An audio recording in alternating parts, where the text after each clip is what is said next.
Yes, let us start with the discussion on tax deduction at source. कल अपन लोगों ने दो सेक्शन देखे थे 193 और 194A। आज अपन लोग देखेंगे आगे के सेक्शन से। आगे जाने से पहले किसी को कोई प्रॉब्लम है क्या? अगर किसी को कोई क्वेरी होगी कल के पॉइंट्स में तो प्लीज लेट मी नो। है कि कोई क्वेरीज? फटाफट बोलो, अपने को आगे बढ़ने का बहुत सारे सेक्शन से अभी अपने कवर कर देते। बोलो, कोई क्वेरी है क्या? कल आपने पढ़ा क्या? नोट्स आपने देखी क्या? एकदम क्लियर कट में दिया हुआ है नोट्स में सब चीजें कि डिडक्टर कौन रहना चाहिए, पेयर कौन रहना चाहिए, पेई कौन रहना चाहिए, अमाउंट कितना है, रेट कितना है, 14 में से 31 मार्च तक के रेट 7.5% हो गया, फिर 3/4 हो गया पहले के रेट का, हर जगह दिए हुआ है। ठीक है, किसी को कोई क्वेरी है क्या? बोलो जल्दी, कुछ भी क्वेरी होंगी तो बोलो, नहीं तो फिर मैं आगे बढ़ता।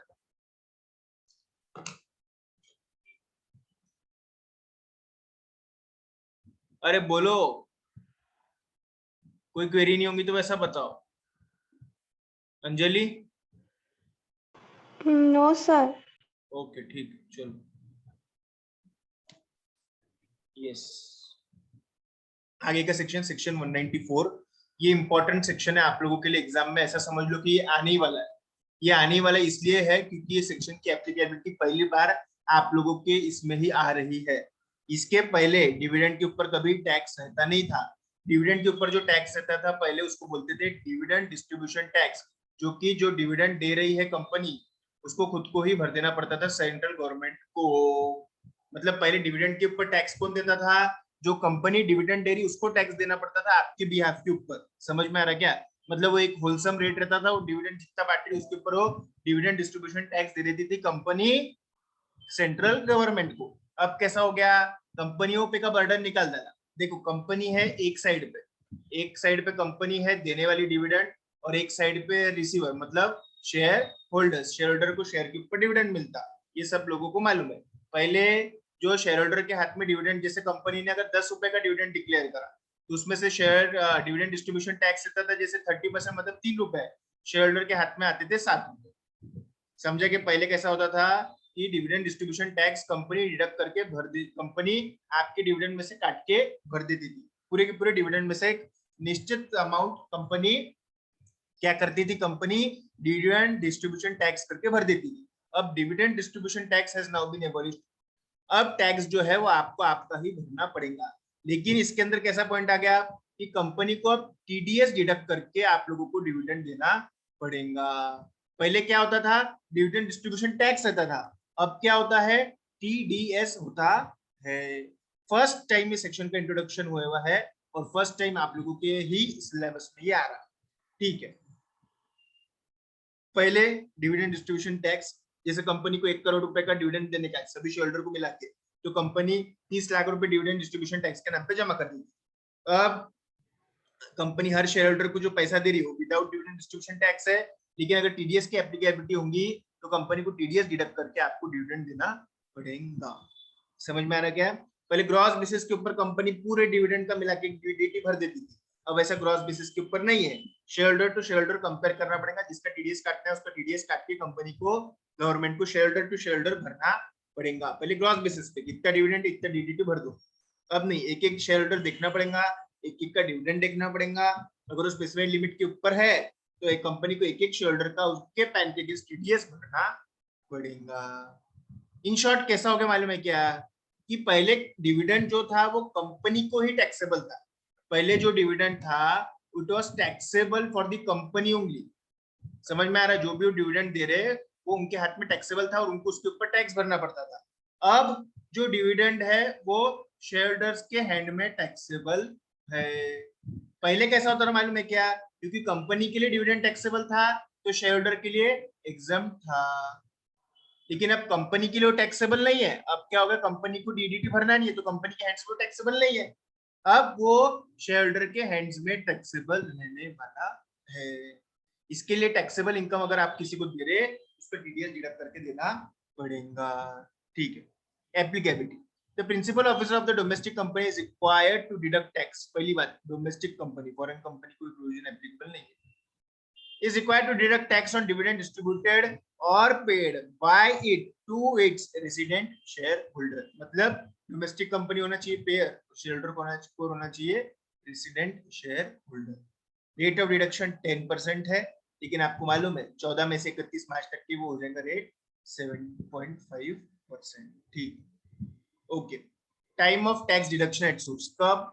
Eight the time of payment ही करना पड़ेगा, क्योंकि ऐसा क्रेडिट की कोई entry shoulder by shoulder company नहीं करती। ठीक है, तो deduction of tax has to be made before making any payment. समझ में आ रहा क्या? बाय एनी मोड, पहले क्या रहता था इन कैश और बिफोर इशूइंग एनी चेक और वारंट, ऐसा सब रहता था। लेकिन क्या है, deduction of tax has to be made before making payment by any mode. किसी भी मोड में आप टैक्स दो इन रिस्पेक्ट ऑफ डिविडेंड। समझ में आ रहा है? और बिफोर मेकिंग एनी डिस्ट्रीब्यूशन और payment to resident shareholder of any amount deemed as dividend under section 222A, 222B, 222C, 222D और 222E। आपको मालूम है ये सेक्शंस का है क्या? मालूम है आपका IFOS, मुझे पता नहीं हुआ नहीं हुआ, उसके अंदर डीम डिविडेंड करके रहता है कि कंपनी अगर अपने डायरेक्टर को कुछ पैसा दे रही है तो डीम डिविडेंड करके ट्रीट किया जाता है एक प्राइवेट कंपनी, तो उनके लिए भी ये लागू रहने वाला है। डीम डिविडेंड IFOS के अंदर आप लोग देख सकते हैं, IFOS के अंदर डीम डिविडेंड की प्रोविजंस दिए भी है। कंपनी अपने डायरेक्टर को कोई पेमेंट अगर कर रही होगी, डायरेक्टर को कुछ अगर लोन वगैरह दे रही होंगी, वो सब चीजें इसके अंदर कवर्ड है। तो डिविडेंड देते समय 10% टैक्स डिडक्ट करना पड़ेगा। अब इसके अंदर लिमिट कितनी है देखो, no taxes to be deducted in case of shareholder being an individual where any dividend is paid in any other mode other than cash, and the amount of such dividend or aggregate dividend distributed or paid or likely to be distributed or paid during the financial year of the company by the company to such shareholder does not exceed 5,000। मतलब 5,000 के ऊपर अगर आप दे रहे होंगे तो भी TDS की एप्लीकेबिलिटी रहेंगी, 5,000 के नीचे है तो कोई एप्लीकेबिलिटी नहीं है। सर यहाँ पे कैश में नहीं देने का ऐसा बोले हुआ है। अब बेटा एक खास बात बता दूं कि कैश में कोई कंपनी पेमेंट ही नहीं करती है, शेयरहोल्डर को हमेशा डिविडेंड जो रहेगा ऑनलाइन पेमेंट या फिर डिविड चेक के थ्रू ही होगा। TDS provision shall not be applicable to such dividend credited or paid to LIC, GIC, subsidiaries of GIC or any other insurer provided the shares are owned by them and they have fully beneficial interest in such shares। मतलब fully paid है वो, fully paid अगर वो insurance company के पास में कोई share है और अगर आप इंश्योरेंस कंपनी को अगर आप डिविडेंड दे रहे होंगे तो उसके अंदर डिविडेंड के ऊपर TDS काटने की जरूरत नहीं। समझ में आ रहा क्या? ओके चलो, अब मेरा आपको तो समझ गया कि पेयर कौन होना, रेसिडेंट कंपनी, रिसीवर कौन होना, रेसिडेंट शेयरहोल्डर। इसमें क्या है कि लिमिट दिया हुआ है कि अगर इंडिविजुअल की बात चालू है, कोई दूसरा पर्सन इंडिविजुअल अगर है और 5,000 के नीचे अगर उसको डिविडेंड है तो उसको कोई TDS उसका डिडक्ट नहीं करने वाली है कंपनी। Question number 1। ठीक है, मेरे पास में 3 कंपनी की शेयर है, कौन से? हिंदुस्तान यूनिलीवर, दूसरा TCS और तीसरा आपका फेवरेट अडानी ग्रुप। ठीक है, अडानी ग्रुप के शेयर है। ठीक है, अब मेरे को बताओ मेरा TDS डिडक्ट होगा कि नहीं होगा? मुझे HUL से डिविडेंड मिला 2,000 रुपए, TCS से मिला 2,000 रुपए और अडानी ग्रुप, अडानी एंटरप्राइजेस के शेयर थे मेरे पास में, उनसे मिला 3,000 रुपए। बताओ मेरी कौन सी कंपनी TDS डिडक्ट करने वाली है कि सब डिडक्ट करेंगे? यस बोलो, which company would be deducting TDS? बोलो। टाटा और अदानी। हाँ, टाटा कंपनी और अदानी। टाटा कंपनी मतलब कौन सी कंपनी है वहां पर? टाटा कंपनी सर TCS और अदानी। TCS और अडानी ग्रुप बोले TDS डिडक्ट करेंगे। चलो ठीक है, इनका तो आंसर मिल गया। अब अपन चलते अनुश्री बड़ेरा के। अनुश्री बड़ेरा बताओ तो। HUL ने 2,000, TCS ने 2,000, अडानी ग्रुप ने 3,000, इतना इतना डिविडेंड मिला। साल भर में मुझे कितना डिविडेंड मिला? 7,000 रुपए का। बताओ मेरा TDS कितना डिडक्ट होगा और कौन सी कंपनी डिडक्ट करेगी? अनुश्री बड़ेरा आवाज आ रहा क्या? Yes sir. हाँ बोलो ना फिर। नहीं, नो आइडिया। अनुश्री बड़ेरा एक बार ये पढ़ते के ऊपर क्या लाइन दी है, पढ़ो तो आप एक बार, ये लाइन पढ़ो ना, जोर से पढ़ना। The principal officer of a domestic company is required to deduct tax on dividend distributed or paid by it is to its resident shareholder। ठीक है, मतलब डोमेस्टिक कंपनी ने रेसिडेंट शेयर होल्डर को डिविडेंड दिया तो वो कितना रहेगा 10% के ऊपर उसको टीडीएस डिडक्ट करना पड़ेगा। अब नीचे अनुश्री बड़ेरा क्या दिया हुआ है यहाँ पे, अगर एक इंडिविजुअल शेयर होल्डर है उसको 5,000 तक के डिविडेंड कोई कंपनी अगर दे रही होंगी तो टीडीएस डिडक्ट करने की आवश्यकता क्या है? नहीं है। नहीं है। अब मेरे को नहीं आपने है। प्रोविजन पढ़ा, अब बताओ यहाँ पे टीडीएस डिडक्ट करने की आवश्यकता है कि नहीं है, और कौन से कंपनी को, बोलो। Sir domestic company 5,000। कौन सी कंपनी? एक सेकेंड सर। आप सोचो जब तक के मैं आता, ठीक है। प्रांजलि बोलो तो।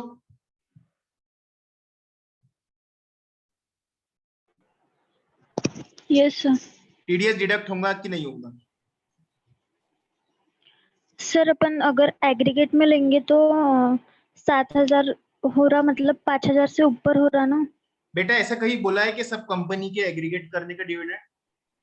एचयूएल का को मालूम रहेंगे उसको टीसीएस में कितना डिविडेंड मिला आपको? Principal officer of a domestic company, सब कंपनियां मिला के बोल रहे क्या यहाँ पे? नहीं। फिर बोलो टीडीएस डिडक्ट तो होगा कि नहीं? सर फिर टीसीएस और अडानी कंपनी का होगा सर। कौन सी कंपनी दो 5,000 के ऊपर टीडीएस डिविडेंड दे रही है आपको यहाँ पे? एचयूएल 2,000 डिविडेंड दे रही है, टीसीएस 2,000 दे रही है, अडानी ग्रुप 3,000 दे रही है, कोई भी तो कंपनी 5,000 के ऊपर डिविडेंड नहीं दे रही आपको। फिर क्यों?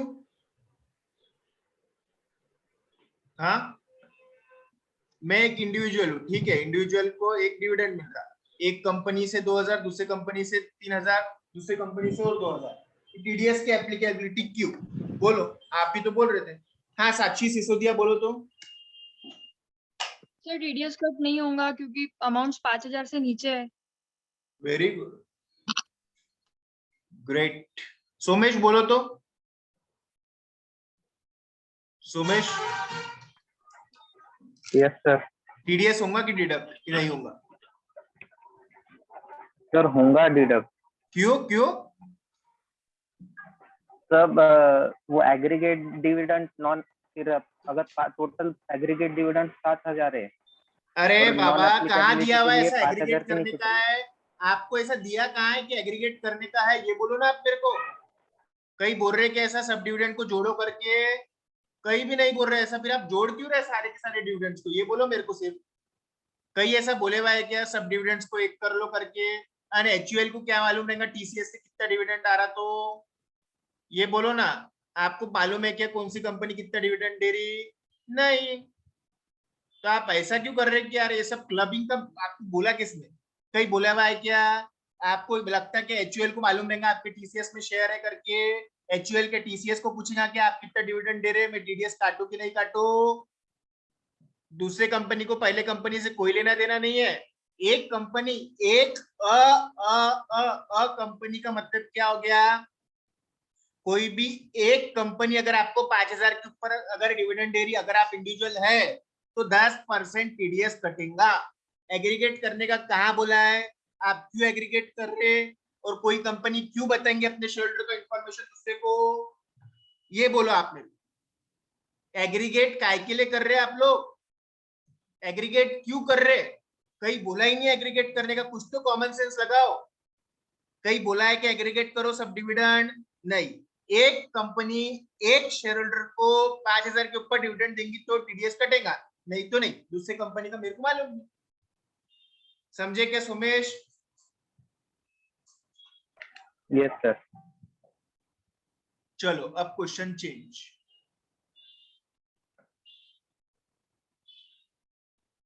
क्वेश्चन चेंज, ठीक है। सन्मय है ना बैच में? Yes sir.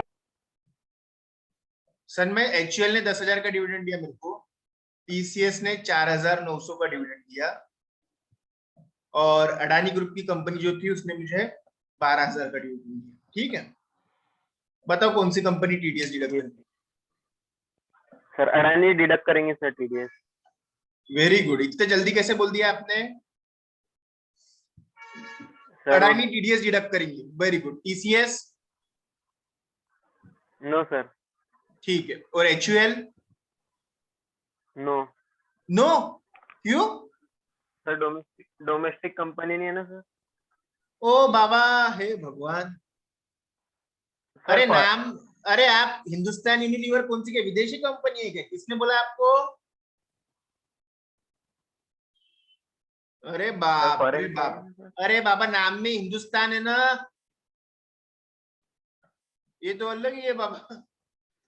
Sir English company है सर वो। कौन बोल रहा ब्रिटिश है? Indian incorporated, Indian company, Indian share बाजार में लिस्टेड है। कौन बोलता है आपको ये सब धंधे? हिंदुस्तान यूनिलीवर काय को कोई कंपनी नाम रखेगी फिर? ब्रिटिश कंपनी है, कुछ भी फालतू जगह दिमाग लगाते हैं यार आप लोग, बहुत ही होशियार लोग है रे बाबा। किसने बोला आपको? दिन भर रामदेव बाबा देखते क्या आप लोग? हिंदुस्तान यूनिलीवर वो उसकी पेरेंट कंपनी कुछ भी होगी, तुमको क्या करने का है? ब्रिटिश कंपनी है तो फिर बॉम्बे स्टॉक एक्सचेंज पे कैसे क्या लिस्टेड है? 2,500 रुपए कीमत देना शेयर की। वाह अरे वाह, बहुत ही गजब खेल है ये तो। ठीक है, हमारा एक पार्टनरशिप फर्म है, पार्टनरशिप फर्म है, नाम क्या है पार्टनरशिप फर्म का? ABC। ठीक है, हमारे पास में अलग अलग कंपनियों के शेयर्स है। एक कंपनी जो है, अच्छा इंडियन कंपनीज लेना चाहिए, बराबर है, रिलायंस है। उसके बाद में GIC नाम की एक कंपनी है, GIC मतलब general insurance corporation of India. एक है रिलायंस और दूसरी है हाँ मारुति। तीनों ही इंडियन कंपनीज है। चलो, हमारे तीनों में शेयर्स है। रिलायंस से हमको 5,000 रुपए का डिविडेंड मिला, GIC से हमको 12,000 रुपए का डिविडेंड मिला, ठीक है, और मारुति से हमको 2,000 रुपए का डिविडेंड मिला, ठीक है। अब मेरे को कौन बताएगा कि कितना TDS डिडक्ट होगा? हम P फर्म है, मतलब पार्टनरशिप फर्म है। बंसी कड़ी है कि इसमें? हाँ, बंसी बोलते क्या? Hello, Yes, sir. हाँ बोलो, TDS कहाँ कहाँ डिडक्ट होगा? हम पार्टनरशिप फर्म है, हमारे पास में रिलायंस, GIC और मारुति के शेयर है। इन्होंने इतना इतना इतना हमको डिविडेंड दिया, बताओ कितना TDS डिडक्ट होगा? पहले रिलायंस नहीं होगा। नहीं होगा, क्यों क्यों क्यों क्यों बेटा? सिंगल कंपनी है, 5,000 से कम। Very good, great answer. GIC? GIC? GIC provision पढ़ना है क्या आपको? ये देखो ऐसा लिखा है,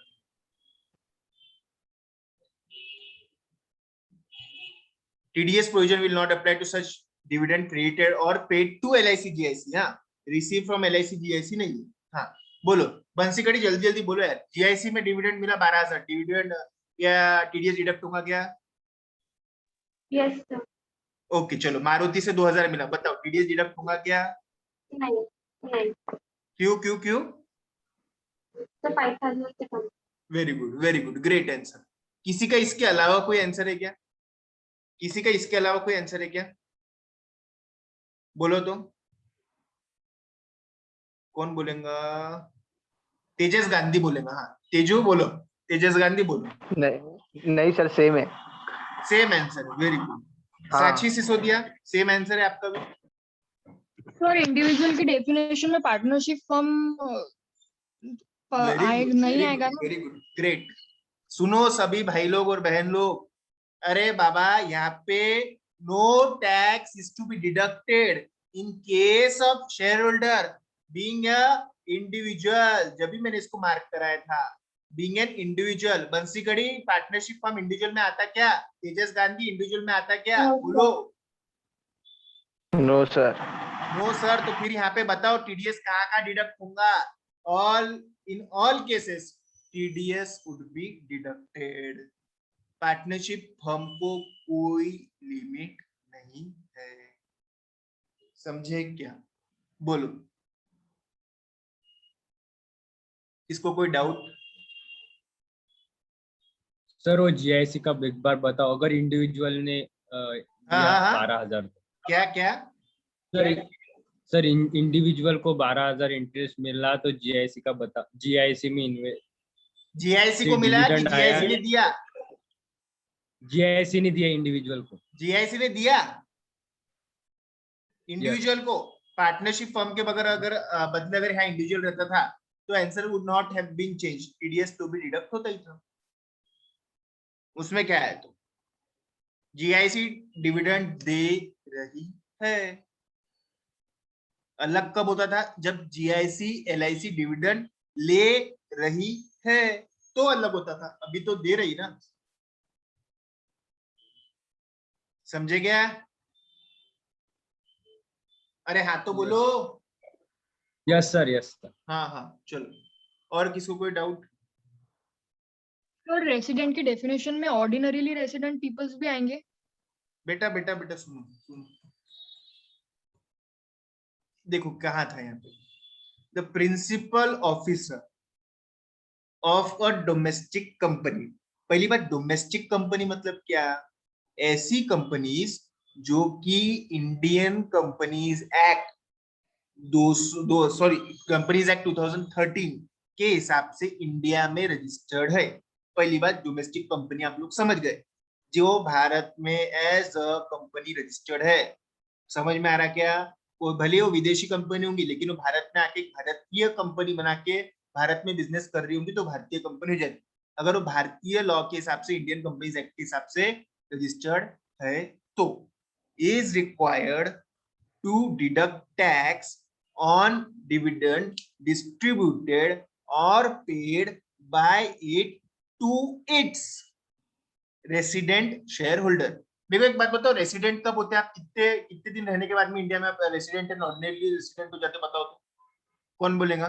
182 182 डेज। तो यहाँ पे उसका सिंपल मीनिंग ये है, समझे क्या आप? जो व्यक्ति अपने यहाँ पे 182 दिन या उससे ज्यादा रहा होगा उसको रेसिडेंट बोला जाता है। समझ रहे क्या? उससे कम अगर होगा तो देखो यहाँ पे जो भी रेसिडेंट शेयर होल्डर है ना, रेसिडेंट की जो डेफिनेशन दी हुई होंगी उधर, किधर रेसिडेंट का अपना जो चैप्टर है उधर, जो भी उधर डेफिनेशन दी हुई होंगी वो सब यहाँ पे लागू हो जाती। इनकम टैक्स में उधर मतलब इनकम टैक्स की जो रेसिडेंट की डेफिनेशन होंगी वो, मैं सिटीजनशिप की बात नहीं कर रहा। इनकम टैक्स में जो रेसिडेंट की डेफिनेशन दी हुई होंगी वो यहाँ पे लागू हो जाएगी। समझ में आ रहा क्या? तो रेसिडेंट मतलब आरओआर, हाँ ऑफ कोर्स आरओआर भी इसमें रहने वाला है। समझ में आ रहा क्या? रेसिडेंट एंड ऑर्डिनरी रेसिडेंट इसमें रहने वाला है। Getting my point? तो यहाँ पे जो भी रेसिडेंट्स की डेफिनेशन दी, रेसिडेंट शेयरहोल्डर की, रेसिडेंट व्यक्ति की जो भी डेफिनेशन दी होंगी इनकम टैक्स में वो यहाँ पे लागू हो जाएगी। अपन डिस्कस करेंगे उसको, थोड़ी देर रुको, मैं डिस्कस करता हूँ। अपने को एक दो चीजें लेने की इसके अंदर। हाँ ठीक है, तो ये समझ गया कि आप लोगों को एक क्वेश्चन इसमें ये आता है कि डिविडेंड इट इज देने वाला अगर जीआईसी एलआईसी है तो उनको सारे प्रोविजन लागू है। लेने वाला अगर जीआईसी एलआईसी है उसको 5,000 मिलो, 50,000 मिलो, 5 लाख मिलो या 5 रुपए मिलो, इन एनी केस डिविडेंड के ऊपर टैक्स डिडक्ट नहीं करना है। only in case where the receiver is the insurance company including the GIC and the LICs and the subsidiaries of GICs and LICs।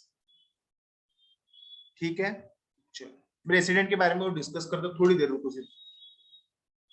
चलो इतना हो गया, अब अपन लोग थोड़ा सा और आगे बढ़ते हैं। 193 हो गया, 194 और 194 ए अपन लोगों का कल हो गया था। अब मैंने कल आपको कुछ थोड़ा सा होमवर्क दिया था वो बैंक के बारे में, है ना? वो ऐसे बैंक के छोटे छोटे क्वेश्चन थे जहाँ पे कोर बैंकिंग सॉल्यूशन के बारे में बोला हुआ था। ये आप लोगों को आए क्या? बोलो जल्दी। पहली बात देखे क्या, वो इम्पोर्टेंट है। देखे क्या ये क्वेश्चंस पूछना पड़ेगा। अब आप लोगों को ऐसा डबल से होमवर्क की आदत नहीं रही। Yes sir. सुकृता गोटाखेडे हे पाहिले का क्वेश्चन? येस सर, आले केले का? पण. अरे वाह, खूप अच्छा, येस सर. ठीक है। सुशांत यस सर, करे थर्ड वाला क्वेश्चन नहीं आया से? सर। क्वेश्चन करे थर्ड वाला नहीं, हाँ थर्ड वाला उसमें राहिले। वैष्णवी बोर्ड से क्वेश्चन केले होते का है? नहीं सर, किए नहीं। कब करते फिर? आज करती। पक्के में करो, और आप करने के बाद में मेरे को ये वाला क्वेश्चन कल बताओ आप कैसे करा आपके 3 वाला, ठीक है? थोड़ा सा लगे। यस। चलो ठीक है। चल, विनिंग फ्रॉम लॉटरी में बहुत था, सिंपल 30% इसके ऊपर टैक्स डिडक्ट होता है, 10,000 की लिमिट है। केबीसी यूबीसी के लिए ध्यान में रखना, ठीक है?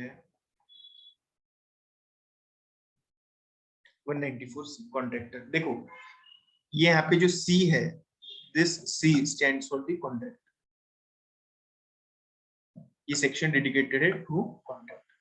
कॉन्ट्रैक्टर मतलब कौन? देखो कॉन्ट्रैक्टर मतलब कैसा रहता है, क्या रहता है कॉन्ट्रैक्टर के अंदर? जैसे कि आपने एक व्यक्ति को बोला कि यार तू आ यहाँ पे, तो ये सब सामान ले और हमको एक घर बना के दे हमारे हिसाब से तो हमको हमारा घर बना के दे। ये भी क्या हो गया? कॉन्ट्रैक्टर। ठीक है, हमारे हिसाब से तो हमको मंडप लगा के दे। ये भी क्या हो गया? कॉन्ट्रैक्टर। हमारे देख, ये हमारा कपड़ा है, तो ये कपड़ा ले, इसको तो हमारे हिसाब से, हमारे साइज के, हमारे शेप के कपड़े बना के दे। ये भी क्या हो गया? कॉन्ट्रैक्टर। कॉन्ट्रैक्टर कॉन्ट्रैक्टिंग मतलब समझ रहा क्या?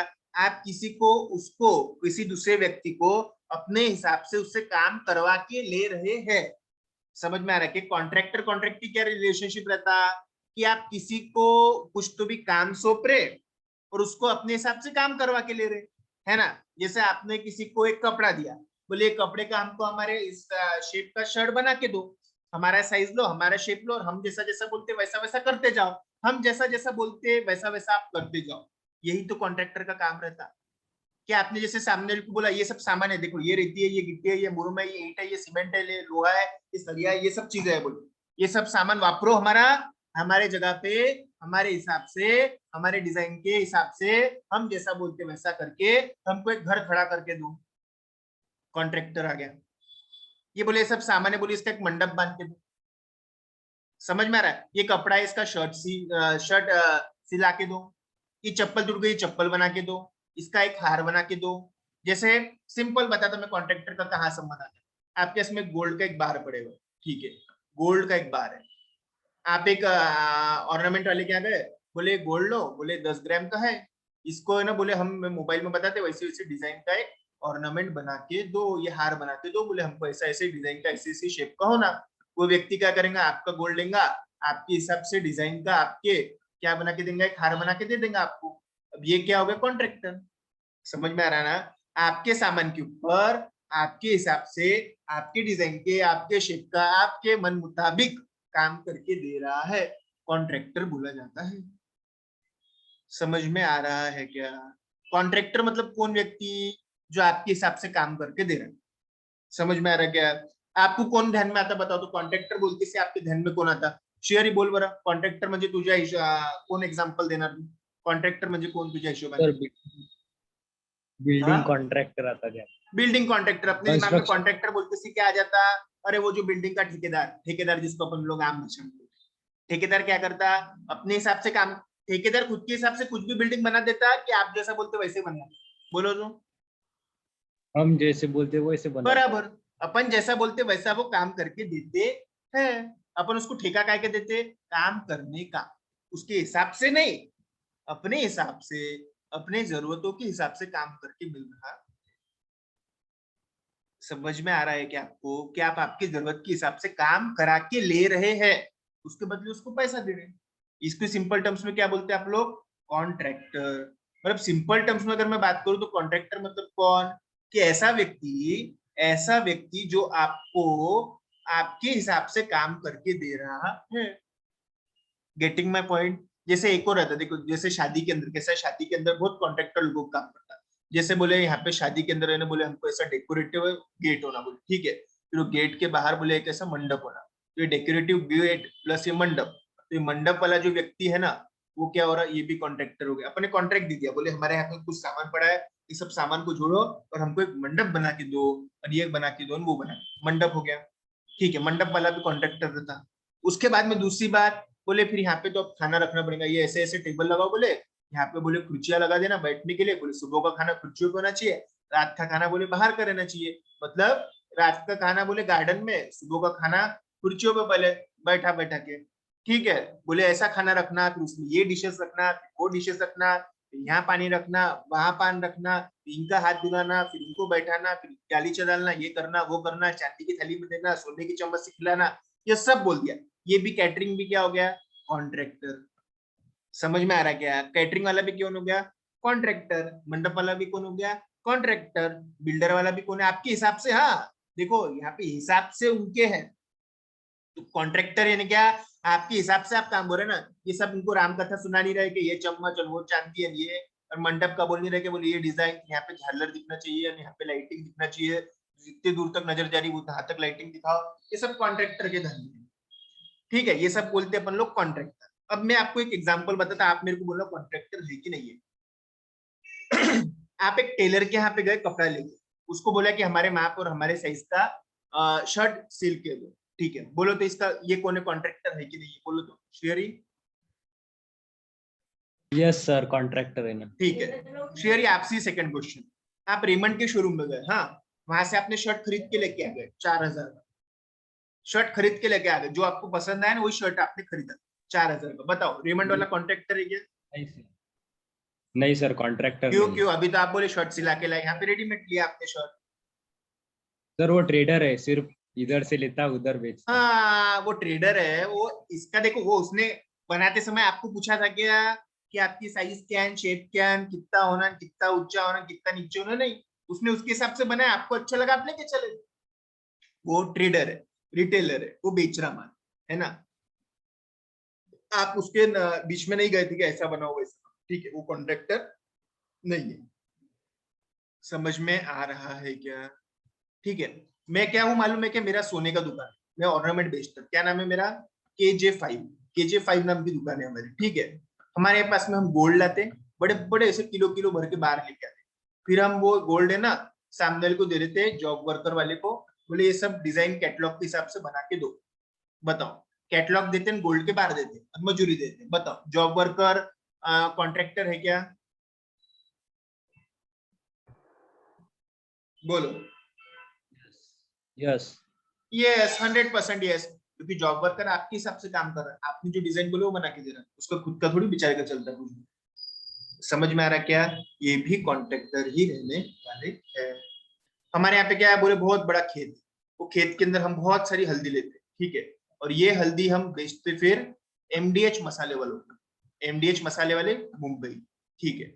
अब ये जो हल्दी है ये ट्रांसपोर्ट करना पड़ता है, तो उसके लिए मैंने ना 3 ट्रक वालों को अपॉइंट करे कि तुम ये माल भरो और ये हल्दी ले जाके दो MDH मसाले वालों को। ट्रांसपोर्टर है मेरा, जो माल है वो इनको ट्रांसपोर्ट करने का उनका काम है, मैंने उनको ठेका ही दे दिया, ये माल पूरा ट्रांसपोर्ट करना पड़ता है MDH वालों को। बताओ ये ट्रांसपोर्टर भी कॉन्ट्रैक्टर में आएंगे कि फिर? अंजलि बक्कड़ बोलो तो। यस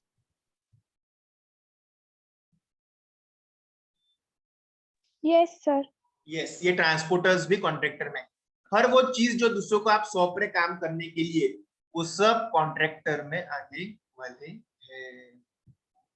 समझ में आ रहा क्या? अच्छा फिर एक और एग्जांपल में देता।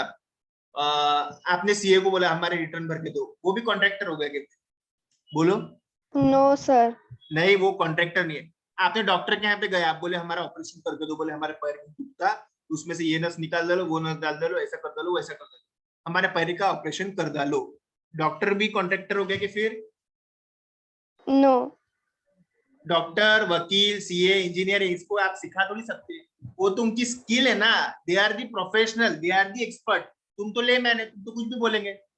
डॉक्टर को आपकी सिर्फ सुनता बात, एक कान से सुनता दूसरे कान से निकाल देता। समझ में आ रहा है क्या? वो क्या ठेकेदार है क्या? वो क्या आपके नौकर है क्या? नहीं। मतलब कैसा हो गया? दे आर दी एक्सपर्ट, आप उनके सामने कुछ नहीं। वकील को आप गए, बोले हमारी केस लड़के थी, बोले तो वकील क्या कॉन्ट्रैक्टर हो गया क्या? नहीं, क्योंकि ये प्रोफेशनल स्किल वाले काम है, ये किसी को कोई सिखाया नहीं सकता, किसी को कोई बता नहीं सकता। मेरे को एक बात बताओ, डॉक्टर को क्या आप सिखाएंगे कि सर ऑपरेशन कैसा करेंगे हमारा? वकील को क्या आप सिखाएंगे कि सर हमारी केस कैसे लड़ने का है? चार्टर्ड अकाउंटेंट को क्या आप सिखाएंगे कि हमारे रिटर्न कैसा भरने का है? समझ में आ रहा? ठीक है। हाँ, आपने एक एडवर्टाइजिंग एजेंसी को बोला कि हमारी ऐसी ऐसी एड बना के दो, उसमें ये व्यक्ति को लो ऐड के लिए, उसमें ऐसा प्रोडक्ट बताओ, वैसा प्रोडक्ट बताओ, ऐसा गाना डालो, वैसा गाना डालो। तो एडवर्टाइजिंग एजेंसी जो है वो हो सकती है एक बार की कॉन्ट्रैक्ट, समझ में आ रहा है क्या? क्योंकि आप उसको बोल रहे कि हमारा ये गाने का ये जिंगल बनाओ, ये एक्टर को लो, ऐसा प्रोडक्ट बताओ, फिर उसके अंदर उन्होंने आइडिया के हिसाब से बना लिया। तो एडवर्टाइजिंग एजेंसी कॉन्ट्रैक्टर रहती है। समझ में आ रहा है? क्योंकि आप उसको बता रहे कि ऐसा ऐसा प्रोडक्ट है, ऐसा ऐसा बनाना है, ऐसा ऐसा है, क्योंकि आपका प्रोडक्ट है तो आप वो समझा भी सकते। Getting my point? तो कॉन्ट्रैक्टर समझ गया होंगे मेरे हिसाब से। किसी से आप कोई तो भी काम करा के ले रहे, उसको ही कॉन्ट्रैक्ट बोला जाता है, एक्सेप्ट प्रोफेशनल। प्रोफेशनल को मत ले लेना। ठीक है, चलो। कौन है देने वाला और कौन है लेने वाला? Person responsible to deduct tax, of course any person other than individual, HUF, AUP, BOI, paying any sum to resident contractor for carrying out any work, including supply of labor for carrying out any work in pursuance of the contract. कोई भी work बोलो जो आप सामने से करा के ले रहे हो, चाहे लेबर सप्लाई क्यों ना हो। लेबर सप्लाई समझता क्या? आपको लेबर सप्लाई जीएसटी में आया हुआ है कि labour supply service, man power supply service आया हुआ है कि जीएसटी में? जैसे हमारा क्या है, हमारे यहाँ पे बहुत सारे मजदूर लोग हैं, हम वो क्या है अलग अलग काम के ऊपर बेचते रहते, तो हम लोग मैन पावर सप्लाई सर्विस करते। हमारे पास में 100 लोग हैं, जहां लगते वहां पे हम उनको चौकीदार करके बेचते रहते, इसको भी मैन पावर सप्लाई सर्विस बोलते हैं। तो वो भी कॉन्ट्रैक्टर में आने वाले हैं। Any person other than individual, HUF, AUP, BOI paying any sum to resident contractor for carrying out any work, any sum or any work or any person other than individual, HUF, AUP, BOI। लेकिन कौन से individual HUF आप इसके अंदर AUP, BOI ले लेंगे? जिनका पिछले साल ऑडिट हुआ है। ऑडिट मतलब 1 करोड़ के ऊपर टर्नओवर और 50 लाख के ऊपर receipt in case of profession. छोटे वाले इंडिविजुअल HUF, AUP, BOI को छोड़ दिया, बड़े वाले इंडिविजुअल HUF, AUP, BOI को पकड़ लिया। Paying to whom? Resident person in India. अब पर्सन बोलेगा, पर्सन में कौन? वो सारे आ जाएंगे। कौन? Individual, HUF, AUP, BOI, partnership firm, company, any other artificial jurisdiction, सभी टाइप के। ठीक है। Payment for any work contract कब डिडक्ट करने का? At the time of payment, at the time of rate, whichever is earlier.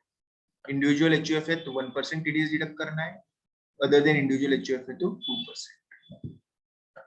Of course 14 में से 31 मार्च तक के वो रेट हो गया होगा 0.75 और 1.5। समझ में आ रहा क्या? तो कोई व्यक्ति दूसरे व्यक्ति को अगर वर्क कॉन्ट्रैक्ट के बदले कोई कुछ दे रहा होगा payment, any sum to resident contractor for carrying out any work, समझ में आ रहा? तो 1% इंडिविजुअल HUF। अगर रिसीवर इंडिविजुअल HUF है, ये रिसीवर की बात चालू है, हाँ, रिसीवर इंडिविजुअल HUF है तो 1%, अदर देन इंडिविजुअल HUF है तो 2%। पढ़ो और मीटिंग को रीजॉइन करो।